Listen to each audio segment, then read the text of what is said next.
Welcome, friends and enemies, I guess, if you want to start off on that pessimistic ass note, to Thrones and Scones. It's your weekday morning podcast where we chit-chat Game of Thrones over breakfast. And, of course, we only bring the best for breakfast, delicious scones. We'll talk about that later. Right now, it's Tony Hans and Jeremy in with you, hitting Season 2, Episode 5, The Ghost of Harrenhal, and White Chocolate Apricot, a match made in heaven. Oh, welcome, boys. The end of another week here. Happy Friday. That was so awesome. That sounds horrible already. White chocolate and apricot scone? Ugh. Well, it's my scone today, so I'll let you know later down the road what it is. Yeah, if there's one thing we don't do in this show, it's spoil things. So we'll make you wait for that. Exactly. We are hard and rigid and unspoiling, just like our scones, at least according to the idiot at Collectible Coffee. Yeah. And if you missed that, why the fuck haven't you been listening? Episode 1, go find it. So sorry. I don't mean to start so aggressively. I think I'm just still a little bitter from yesterday's episode where we just kind of talked about all the bleh that happened. Thank the 7 that we get some more exciting stuff happening in this episode. Would you guys be interested in hearing the wiki plot of this episode to maybe jog your memories just a little bit? I would. Well, then I shall oblige, whatever the word might be. And here is the plot for The Ghost of Harrenhal. The end of the Baratheon rivalry drives Catelyn to flee and Littlefinger to act. At King's Landing, Tyrion soars, alerts him to Joffrey's flawed defense plan and a mysterious secret weapon. Theon sails to the stony shore to prove he's worthy to be called Ironborn. In Harrenhal, Arya receives a promise from Jaqen H'ghar, one of 3 prisoners she saved from the Gold Cloaks. The Night's Watch arrive at the Fist of the First Men, an ancient fortress where they hope to stem the advance of the Wildling army. And fortress is it's a very generous term for that. I saw a couple things that weren't just rocks. That was about it up there. We're really kind of getting the bleak scenery up at the wall, but some cool stuff happening in this episode. Opening it up, first thoughts. What'd you like? What did you think could improve? Guys, Season 2, Episode 5. Yeah, I think my biggest reaction to this episode was just thankful that it was not as boring as the last episode. I was like, I really needed to pick me up after Episode 4. That one dragged me down a bit. To be fair, I mean, this one does just also kind of set up a lot of stuff. It just does it in a more exciting way. And maybe that's impossible not to do when you open up with a little bit of regicide. Yeah, that shadow demon right off the bat. Yeah, all grown up. All grown up. They grow so fast. I mean, they're born in like 24 hours. I don't want to grow up. I'm a shadow demon kid. And we understand. We didn't want to grow up just because it meant we had to buy our own toys at Toys R Us. Yeah. That dude grew up and then he died immediately. Yeah. Well, I just remember the first time I saw this, I was not expecting Renly to go out so quick. Yeah. And they set him up to be a big player. Yeah. And then they don't even waste 2 minutes on this guy for this episode, basically. Just gone. I do wonder if that's why Season 2 has fallen short for us, because Renly is a huge part of the first few episodes, and us just kind of knowing that he goes out pretty quick and quiet maybe just sets up all of the hype to be for nothing and falls flat. I think that's a good point. I think that's a lot of Season 2, especially when this early in the series, when you really know where a lot of these people end up. It is hard to get invested in these longer storylines that they're building up, which don't necessarily pan out. So I think that's why, for me, a lot of my favorite parts of the episodes are really just one-off scenes, fight scenes, stuff that's just cool. And not necessarily, because almost not a lot of things that happen now really have major implications all the way down the road. So, well, Renly Baratheon, if you haven't caught on yet, is dead. He was killed by a shadow with the face of Stannis Baratheon. Although I looked real hard, I couldn't really see his Stannis face. I saw maybe like a hairline. That the hairline of Stannis Baratheon. I guess that doesn't make for as cool of a line for Brienne to say down the road. But can I ask you guys a question? I don't know where your expertise lies on this. Have you guys ever planned out the assassinate someone with a shadow? Yeah, I mean, I had to get the woman to give birth to the shadow demon, and then I'm like, of course, it's just a timing thing. It's such a dud. I didn't even ask because I assumed you had plenty of expertise with that. But have you ever planned out like the encampment of an army before, and like, you know, where things go, this, that, and the other thing? Yeah, like when playing like some sort of board game. Or maybe, I don't know, maybe you're a storied military general. You're a fair bit older than I don't know what you got up to in life before. Taking shots. Getting sassy. Well, maybe let's just all dip our toes into it, shall we? All right, so say you've got, what is it implied to be, 100,000 men? Yeah. Okay, you've got an army of 100,000 men. And for all those men, you've got one king. That king has a tent. Where are you going to put it? On the edge. You're going to put it on the very edge of the camp? In the corner. Something tells me that's not happening. And yet, after making this big commotion and leaving not only 2 dead Kingsguard, but also a dead king, somehow, in the middle of the night, Catelyn and Brienne managed to make it out of that massive encampment. No, what I love is like when they're going to walk out the front, and she's like, "Oh no, this is just a tent. Follow me. Go out the back way because this is not a circle surrounded by shit." Because walls aren't real. Yeah, and Exactly. and Brienne, I mean, I think she's a cool character. I think she's done well in the show, but I feel like, you know, her loyalty is like pretty flippant in this one, right? There was my king, dead king. Oh, now I'm gonna just follow you, Catelyn, because we're friends, besties for life. I think that Catelyn made some good points, and I very rarely say that, to Brienne to kind of get her to come with her. I thought that seemed natural enough. No, I mean, the whole honor thing, right? Like, she's like, "Look, I promise, you know, you'll get your revenge, but obviously this setup is going to end bad for you. No one's going to believe that you didn't kill all of these people." I mean, because we have no proof otherwise. But Catelyn, I mean, she's such a fine-tuned investigator, right? I mean, she's shown the ability to kind of like solve murders from afar as well. So It's true. she's like, if we just get some fingerprints, I got this shit down. It's true. Do shadows leave fingerprints? Sure. I mean, demon shadow toddlers do. Everyone. Perfect. Yeah. I don't know. Good. I just thought it was You've weird got the that she experience. just kind of like buddies up with her, and then really shows an insane amount of loyalty to her. I think in the future episodes as well. So That's true. I think the real point is that if shadow demon babies do leave fingerprints, Catelyn gonna find them. That's a fantastic point. yeah, no, and we didn't really bring this up last time with Lord Baelish Baelish being here, but now it's kind of, you know, when this chaos happens, he very much kind of turns the tide for the upcoming war as well. And I find it interesting because he goes there more to get Catelyn, right? I mean, wasn't that what he was trying trying to convince her like he can protect her and those things? I mean, I know they bring Ned's bones in last episode as well, but then it's just like it's too easy. He's there and suddenly like, all right, Renly goes down, and now he's like, oh, now come join the Lannisters, and we will, you know, we'll stand against, you know, everyone else then, right? We can stand against the North. We can prevent that kingdom from dividing and all those things. And we didn't even talk about it in the humdrum that was yesterday's episode. There was that moment with Catelyn absolutely shutting down Littlefinger, which was very satisfying to watch. Yeah.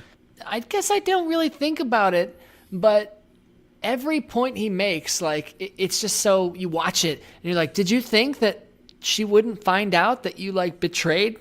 Like, duh. But then he goes on to make these points and make this blah, blah, blah, blah, blah. And yeah, I don't care how much sense he has. She should hate him at that point. I don't care if he brings you the skeleton of your husband, because Littlefinger's plan ultimately comes to fruition because of Catelyn Stark. Mm-hmm. He plants the seed in her, you know, Batman-like head, and it festers, and You know, I guess say what you will about Peter Baelish, but he's a persuasive little bugger.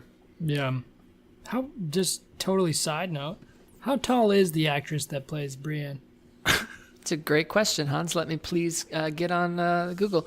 Okay, Google. How tall is Gwendolyn Christie? Gwendolyn Christie is 6 feet 3 inches tall. 6'3". I feel like they make her look even taller than that. Oh, she's She's got to have some boot. How tall is Michelle Farley? Michelle Fairley is 5 feet 5 inches tall. All right, so Catelyn Stark's pretty tiny, though. 5'5". Yeah, Yeah, so that you see that they're in that as well. that's fair. So now, with this episode, Theon, he's made the decision. He's going to go, he's not going to go raid the fish village. He's going to go back and get the winter. I was going to call it winter helm because I'm playing. Please let me know what you come up with. Because I'm obsessed with Skyrim. Sky. The greatest game ever. It's just, all right, we're talking about season 2 of Game of Thrones and Skyrim. What year are we doing this podcast? I mean, And even in Skyrim, is it called Winterhelm? No. It's Windhelm. Yeah. is it Windhelm? Yeah. I think Winterfell and Windhelm combined definitely make a better village. Sure, they're very bleak. They're very similar, right? They both get quite dilapidated. Hey, there's the Greys as well, right? Or aren't the whole werewolf thing? Oh, anyway. So he goes Different town. What? Different town. Different but towns. Same story though. Everyone knows the same story. What do you think of the betrayal of this arc of this for Theon? I mean, obviously we have a much longer thing to talk about for Theon in the future, but I was really surprised to see this kind of thing for him. Here is the moment I think they really messed up with Theon. I do think they get him back on track later on very aggressively, but this is their moment. I still don't buy him turning on Robb Stark so quickly earlier in this season. I don't get that. I think that was rushed. That wasn't set up to be something that he would necessarily logically do in the way that he did it. But now that he's in that place, I see what's going on. He wants to please his father. He wants to prove his spot. He wants to do so in the most dramatic and quick way as possible. So the decision to go for something that he knows he can achieve and that would bring his father, something seemingly more than just these fishing villages, going above and beyond in Theon's eyes, I buy it. What I don't get is that in the span of one episode, Theon has gone from reluctantly raiding the North because he has to do this to please his father, to gleefully making the decision to, beaming ear to ear as he's scheming with this whatever guy who's taking him on the boat about maybe we'll go hit Winterfell. Maybe I won't even skirt around these people that protected me for the last 10 years of my life. Let's just go fuck their youngest children. Yeah, I think that he started to annoy me a lot in this episode. And I actually think Bran is becoming more intriguing with Osha as well. Osha as a character, she's kind of a badass. Let's admit that, right? I mean, we see her do some pretty sweet assassinations. Oh man, my iPhone is trying to listen to me talk. Not yet. No. Yeah, that's next episode. Yeah. I know, but I'm always one ahead. Clearly. But yeah, and then I found it just an interesting point with him going back and how you see the internal struggle, which I clearly think would be real, but I don't think when is this when his sister's coming back too, or is that next episode as well? Okay. When she's in the hall with him. I think that's this one we see Yara when they're on the pier, right? Yeah. Yara comes down to see him off. Yeah. Because this is where she's going out with her ships, yeah. Yeah. So. Yeah. I don't know. I think this is just another example of them just hitting the gas pedal on a character that they want you to hate and just doing it. And it's just it's doing a really shitty job. It's going way too quick. I don't really like any of this transition, and I just don't get it. This is people listening must be so frustrated. They're like, "Oh, awesome! They like this episode," and then just shit. Okay, let's get to the good then. So Arya, we've hit the bad. I've got some more bad. Is the thing? Oh no! Right. Hit me, jacket. Yeah, give me a little more bad, Tony. I'll just, again, rapid fire with the passive aggressive things that I have written down. Lancel and Tyrion meeting in a palanquin in the streets is not a subtle way to conduct business. It's been very well established in King's Landing that people have spies in the weirdest of places. So you think that the Hand of the King going down to the slums to meet in this carriage with Lancel Lannister is subtle? No, it's not. Next. Dany's moments in this episode, she's got some with Xaro, Zoe, and Doxos. She's got some with Jorah Mormont, and all of them feel more like a soap opera than they do real, like, Game of Thrones intense moments. I think the whole time she's in Karth, it's all just a little stuffy until the very end. And again, I do say this is really stuffy. It is really stuffy, indeed. And also, we touched on this yesterday. There are no good, bad juggling moments for this episode. It's a bummer and a half because we could have had all of the juggly moments. In the book, in Karth, all women constantly expose one boob. And that is just not a creative decision that was made in the show. Interesting. Disappointing. It's a bummer, but that is it. That is all for my negativity. I think there's a lot of good in this episode. Yeah, my just a quick hit on the rest of the bad for me. Not much more. My worst is kind of a piggybacking off of what you had said, Tony. I'm just at least not as of yet, and I don't even think next episode as of yet or much after that. I'm not into Karth. The whole Karth sequence is just it's a real downer for me. Yeah, I think we were talking about this earlier, that we just all feel the same way. It just seems slow. It changes the pace of the show, right? When it goes to that, it slows it down a lot, and it goes to a tone that you just, I don't know, it just didn't do much. Compared that to when we're at Harrenhal with Arya and Jaqen. That's developing. Badass. Oh, it is. It just makes me like want to watch those scenes more and more, because when they're conversing, the way he talks to her is just so freaking cool.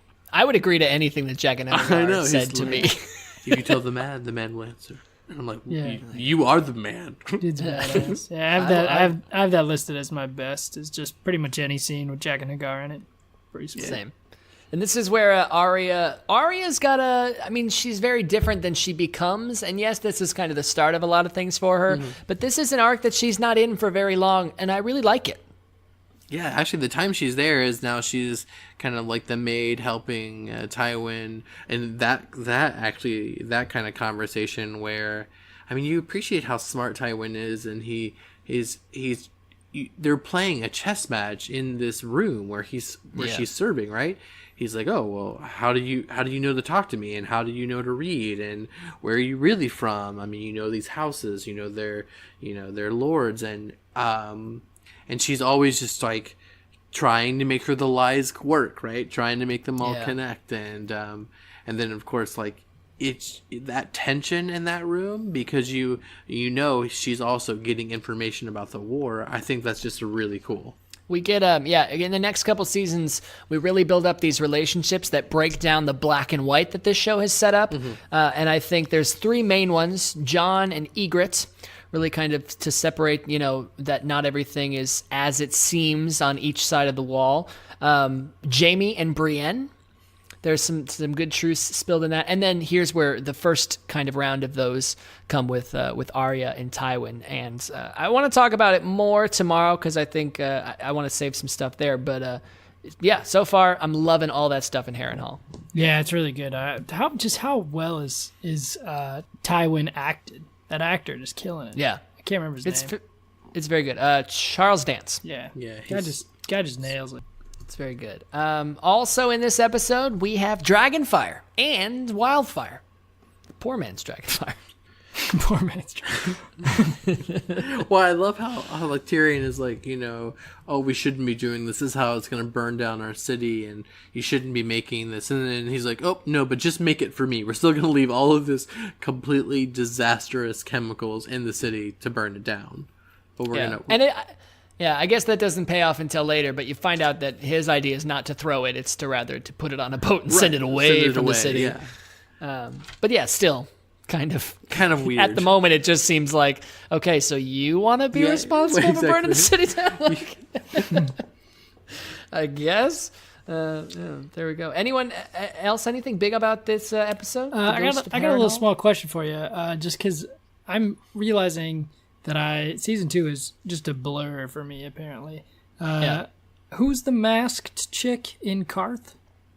I'm not sure it's ever explained in the show. So I don't think it's explained in the show. Interesting. I actually think I wrote a note about that too. Hold on. Her name is Quaithe, and she is like this. I think she's from Shy, where like Melisandre's from, and she's just kind of this clairvoyant lady who, and I'll be honest, she doesn't make a hell of a lot more sense in the books. She just kind of shows up, gives a couple prophecies, and then bounces. And I've never really understood, like she's got to have something to do down the road, or she's got to be another character. I don't know. Yeah. But I don't know. That's interesting. I didn't remember her having much more impact past then, but I wasn't sure. But as far as I know, so far after they leave Karth, we don't see her, unless I'm wrong about that. Quaithe is a unfortunate name. Quaithe and Karth. Hello, I am Quaithe of Karth. If there's any Quaithes out there, I'm sorry. They were all 14 of our listeners. Damn it. Yeah. So my topic is a little more, I would say, wishful thinking. I mean, we talked about how much we like Jack in this show. The 3 wishes, right? There are the 3 lives he owes her. Repaying. So obviously, not trying to spoil too much, but I mean, I'm sorry. She has this list in her head, and the first thing I thought of if you're repeating these words over and over and over again, and you know who's in the city in that list, the fact that Tywin isn't mentioned, do you think that's a huge mistake? That Tywin's not on our list? No, yeah, I mean, she gives 3 names. She doesn't give him. Yeah. Right? And clearly, he's shown he can get to anyone. He does that very effectively for the first 2. Why not give the 3rd name? Right? So now Tywin's not on her list, right? No, but I mean, I feel like, I don't think he. I'm just verifying. Yeah, I'm just verifying. For some reason, I don't know why. For some reason, I think she was saying his name. No, it's Joffrey, Cersei, Ilan Payne, the Hound. The Hound, yeah. The Tickler, the Sweetling. Yeah. I think that's all in the show. There's a couple more in the books, but I don't think Tywin Lannister has ever won, or at least not yet. Mm-hmm. So, yes, it's a good point. I think the names on her list, she doesn't say any of them because she doesn't want them dead. She wants to kill them. Right. And that's what I think is interesting. And I think that's a good point in this show, is that she wants revenge for herself more than she actually wants them dead, right? I think in a lot of ways, yeah. Yeah, and I think the Tickler, and we could talk about the complete random character he is in this show. If the only thing, just showing her cruelty so that she has a way of focusing on making that list more relevant for her while she's there. Yeah. But, I just was surprised, and I didn't know what you guys thought about the whole, knowing that she can have such a drastic effect on this war. I mean, she clearly understands Tywin is the kind of general of this army, and I think she's smart enough to realize that, but she doesn't name him. I think, despite everything she would want to admit, Arya likes Tywin Lannister. Yeah, that's exactly my agreement. I think she's learning from him, and I think she likes that. She's seeing that she's able to keep up and have a relationship where she's been, separated from her family, separated from kind of the structure of being a lady and all those things. I think he allows her to kind of feel important again, even though clearly still keeping her in that role. Yeah. I agree. I think Arya definitely likes Tywin. I did when I first. That was the first thought that came to my mind too, and then I kind of came to the same conclusion that Arya really does want to kill people on her list, because they've already set up that she has this list, and then this guy says, "Name any 3 people you want, and I'll kill them." That was my thought as well. I was like, well, why don't she just say 3 people from her list? But yeah, and the other thing is alphabetically. I guess, is this where Amory Lork goes down, or is that the next one? Which one? I think it's the next one where they kill Amory Lorch, because this is the first kill, the Tickler in this episode. Yeah, only the first kill, and that's the Polymer dude, right? No, it's the Tickler goes first in this one, right? Tickler, yeah. Yeah. Who's the tickler? Is it He's the one The torturer. The torturer with the rats. Isn't that and- Polymer? Poliver? I have no idea what his real name is. I don't know, actually. I'm not sure. You guys not talk. sure. I'm looking it up. Let's just say yes. But yes, so then later on it is established that like, oh yeah, death is certain, time is not. You know, like, so she could say Tywin Lannister and Jaqen could kill her in 5 years, like, and you know, she doesn't necessarily know that yet, but that could play into it as well. He says that, and then of course, as we know in the next episode, It's true. Jaqen breaks his rules a lot. he breaks his rules a lot, and he's like, "Well, I can't do that," and she's like, "But I need it." He's like, Shit. "You will walk out at midnight." I'm like, he really needs someone to really put the fire to him, right? And she's like, "But," and he's like, "Oh, done. It's done. Don't worry about it. We're good." It's almost like he's got some history with her. Like maybe he taught her swordplay back in King's Landing. I don't know. Who's to say? I'm not buying it. And you guys are right. Totally different dude. Okay, so who's Poliver? God damn it. I was just going by picks. Show me, Alright. Daddy. Let me hit that wiki. And while he's looking at the other thing, I think the dragons actually get a little bit of character development. They can breathe some fire on command. Technically only the one. Already they're like 3 days old, and we're already seeing blatant favoritism towards Drogon here. Has she even named them on camera yet? I don't remember that if she know. named them yet. Hans, can you name Daenerys' dragons? Nope. Can't even name one. I just said We one. just said Drogon. I told you I was lurking this wiki. Poliver is a man-at-arms in service to Sir Gregor Clegane. Okay. In the television adaptation of Game of Thrones, he is portrayed by Andy Kelleher. That's all the wiki tells me. Okay. So he's still around. He's around. definitely one of the guys that's around right now. Okay. Well, cool. Man, Jeremy, dragon names? No, I'm trying to think of. No, I can't off the top of my head. I can't tell you any of them. Other than obviously what we just said, which is super sad. Dirty Sconer fake fans. I was really looking forward to hearing Jeremy take a shot at these. Although honestly, this episode I can look them up and I can just go through them. This episode I've already I think I've messed up pretty much every name I've tried to say this episode. So It's been we've all got to have our moment. Well, it was the Tickler, right? I mean, it wasn't The Tickler. Yeah, sure. Everyone knows Polymer. Polymer. Anyway, for anyone keeping score at home, Drogon, Viserion, and Rhaegal are the dragons. But I know you guys actually knew that. You just wanted me to say them out loud. sure. Yeah. Well, again, that's the good, that's the bad. There are no jugglies today. It's quite a bummer, but as always on the show, there is some scone action, and I have been filling my gut in my mouth today. Tell me about that scone, Tony. I shall tell you about it. I think Jeremy already tried to talk some shit about it. It's white chocolate apricot. Yeah, well, so again, my mic is being really weird, so I think we should just close this up today. Thanks again for joining us on Thrones and Scones. You can catch us on Twitter, Instagram, Facebook. Also, shoot us an email. We like to hear from our fans, like to answer some questions. You know, the nice thing about email is that I won't read it, Tony won't read it, and maybe Hans will. That's going to be thronesandScones@gmail.com. Again, join us again next time, I think Monday, as we move on to episode 6, right? Is that where You're we are? correct. Yeah. All right. One last thing, just the important, ever since we started this podcast, are you down with GOT? Yeah, you know me. No, so Hans, scones, tell me, how'd you find your scones? What about it? Oh yeah. So I was pretty pumped actually. I was obviously I'm feeling the heat now. Starting to be a little stretched as far as being able to find these damn scones. And 1.5 seasons in. yeah, and so I thought it was going to be, I figured it was going to be a little bit of a challenge. I just didn't think it was going to be a challenge quite yet. But nonetheless, so I'm 15 in, we still struggling. Yeah, I'm scouring these grocery stores by me. I'm hitting up the bakeries.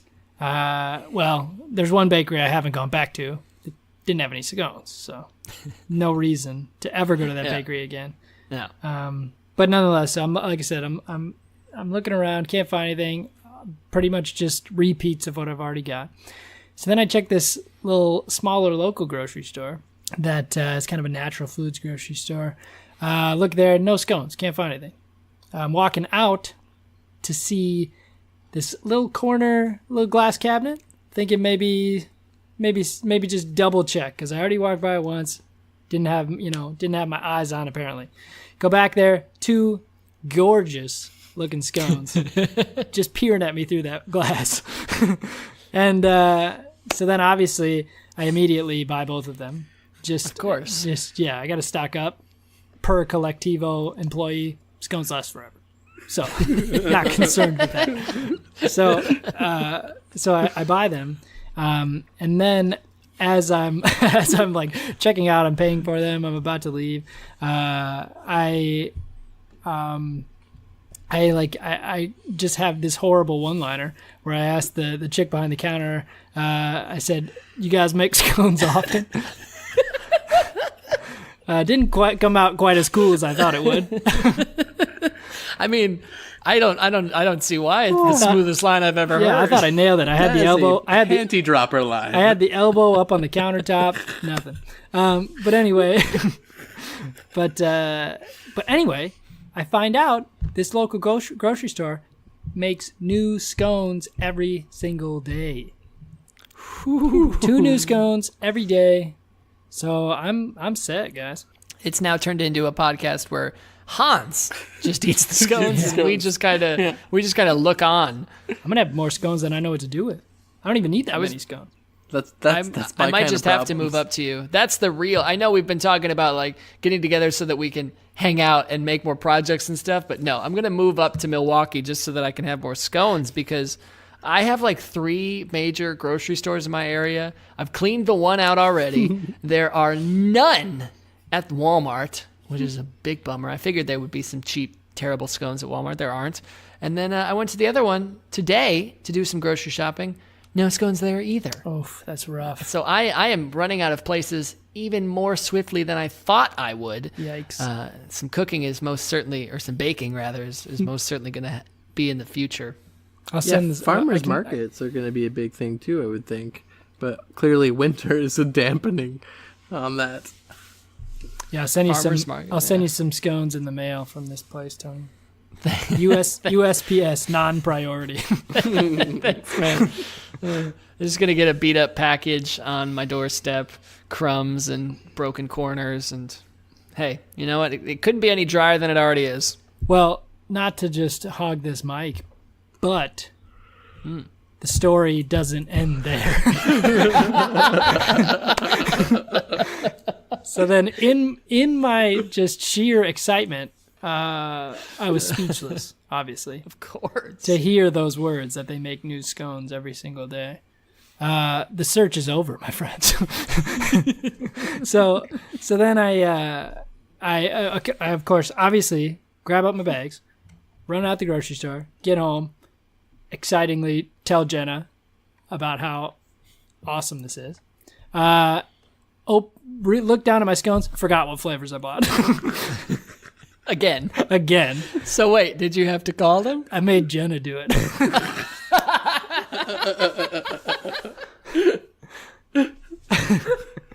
So I just love the idea that within a span of just a couple weeks of filming this show, multiple places are like, dude, what is up with this scone craze that's going on right now? Got some guy like barely can talk when I tell him we make scones every day. We got this lady calling about scones. People asking how long scones last. It's ridiculous. Would it not have just been a little bit faster to take a bite of the scones and see what they were? That's fair, but I wanted to save it for the EPs. I want a true review for our viewers, our listeners, I guess. Whatever they're doing. Oh my gosh. So how did the call go? Uneventful? Yeah, pretty uneventful. Damn. Except for like, I don't know what I was thinking, because I immediately, right afterwards, I'm like, oh, Jenna, I was like, this sucks.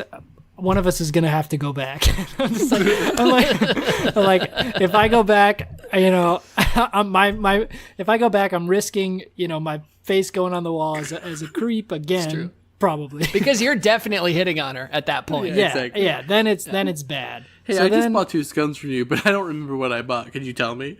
Yeah. So then it's bad. So, and I can't lose this place, right? It's true. This is now your holy mecca of scones. I can't lose this place. So I'm sitting here like contemplating what I could possibly do. I'm at one point I'm pretty sure I bribed Jenna like money to go back and check what scones are there. Reasonable. Yeah, and I'm doing all this, and then Jenna's just like, next thing you know, Jenna's on the phone, and she's just like, oh, I'm just gonna call them. And apparently that was just not a thought that crossed my mind. So. Even though you'd already done it once I'd already before. done it, yeah. I think just the sheer embarrassment of last time just burned Wiped it that from your memory. Yeah, burned that thought out of my mind.